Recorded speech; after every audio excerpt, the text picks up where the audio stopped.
So another distinction that I want to make, so this is now where we're really getting into the heart of this debate, the way Austrians engage in it, is the fraud versus economic consequences. So Rothbard and some of his followers, particularly Huerta de Soto in his book on money and banking, Hoppe stresses this a lot. I think Walter Block and co-authors stress this point.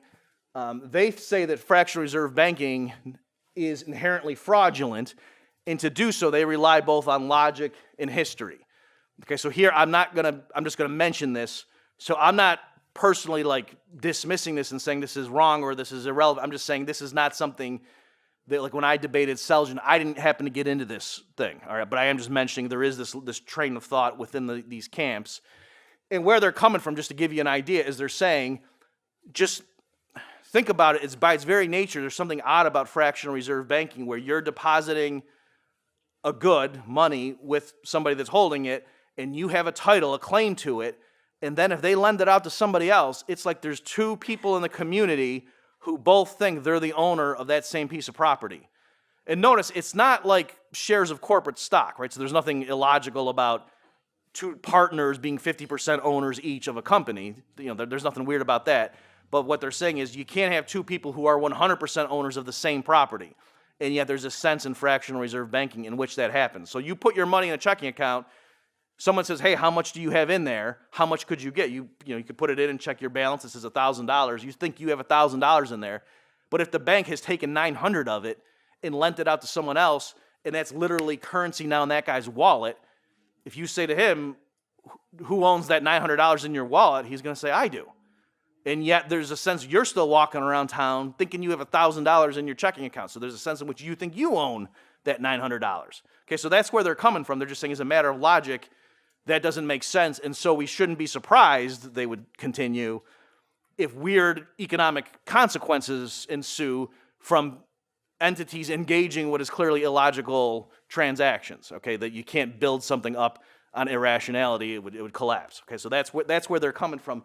Also, in terms of history, so here I'm not qualified to render judgment on this, but there are scholars, again, De Soto's the I think probably the best text to start with, at least on this, saying that there was the tradition coming from the common law and going back to Rome and so forth about the difference between different types of contracts, like bailment contracts versus loans and things like that, and that it was a deliberate attempt by authorities to sort of give encouragement to the financial sector and financialization, where they decided in legal cases at some point, I think the change happened like in the 1800s, I could be wrong about that, where they all of a sudden said that, oh, when you deposit money with a bank, you're really just lending them the money. And so notice, there's a distinction there, right? If a lot of you are students, you know how if you're going to go home for the summer, you put your stuff in storage, like, if you're moving out of your apartment near your college, but you're going home and you have some stuff there and you put it in storage.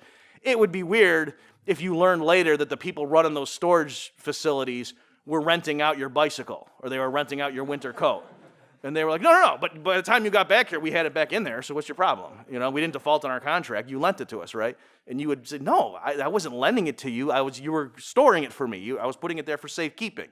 Okay, so De Soto and others, they make the claim that legally speaking, that was what the understanding was, like in the Middle Ages, let's say, as banking started to develop. And then it was at some point a shift in the legal treatment of it.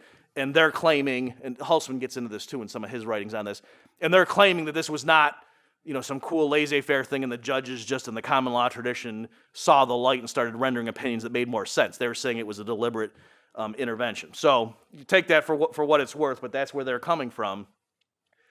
Whereas the free bankers, so for one thing, they appeal to common knowledge, and they're just saying, give me a break. Everybody knows, if you think about it for 2 seconds, that the commercial bank isn't keeping your money on deposit. How are they paying you interest? Duh. Everybody, has seen the Jimmy Stewart movie, It's a Wonderful Life, where there's a bank run. Everyone knows bank runs are possible. So clearly, this isn't, how can it be fraud if everyone knows what's going on, right? So that's one element. And then with the history, they will say things like, look, it's never been illegal to have 100% reserves.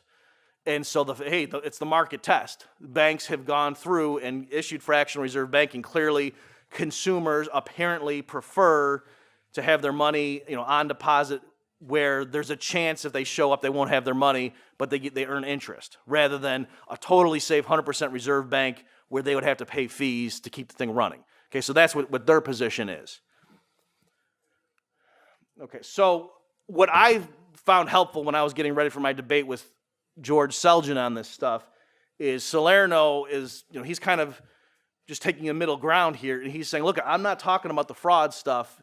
What I want to focus on are the economic consequences of fractional reserve banking. So whether you think it's fraudulent or not, the undisputed matter, Salerno thinks, in the Austrian tradition is that issuing what's called fiduciary media, so let me just tell you that phrase. So fiduciary media, this comes out of the Misesian treatment of money in banking.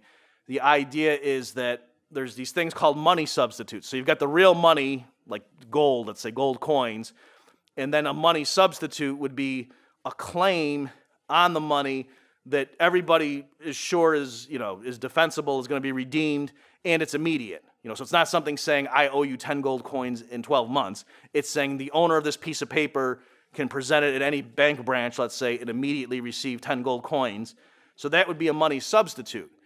Now, within the class of money substitutes, there's money certificates, which are backed up 100% by reserves in the vault, and then there's fiduciary media. So if a bank issues, so people put 1,000 pounds of gold, let's say, on deposit with one bank, and they issue out claim tickets to 1,100 pounds of gold, then 100 of those tickets, or 100 pounds worth of those tickets, would be fiduciary media. Okay, so and it's also called credit expansion when a bank does that. When it issues new fiduciary media entering the economy, that's what Mises calls credit expansion. Okay, so Salerno is saying credit expansion is what sets in motion the boom-bust cycle in Austrian business cycle theory. Now, I think actually you guys haven't seen that lecture, right? Isn't that later? Is it today or tomorrow from Garrison on Austrian business cycle theory?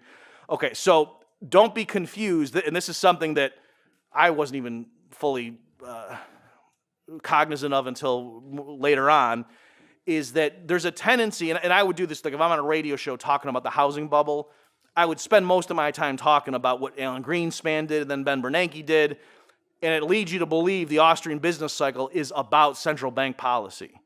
So certainly central banks can exacerbate it, but Mises developed his theory of the business cycle even before the Federal Reserve existed. And the U.S. had business cycles, financial panics or depression with a small d, before then, like in the 1800s. So Mises clearly thought the business cycle was not merely something that central banks caused.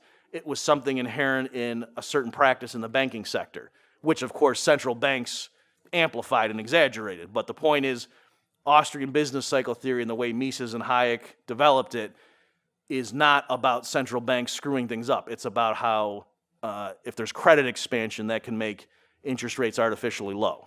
Okay, so that's what Salerno says. That's really the technical economic issue at play here. Sure, let philosophers and legal theorists also debate the legality or the possible morality, what have you, of fractional reserve banking, but I, Joe Salerno, I'm an economist. That's what I'm talking about here.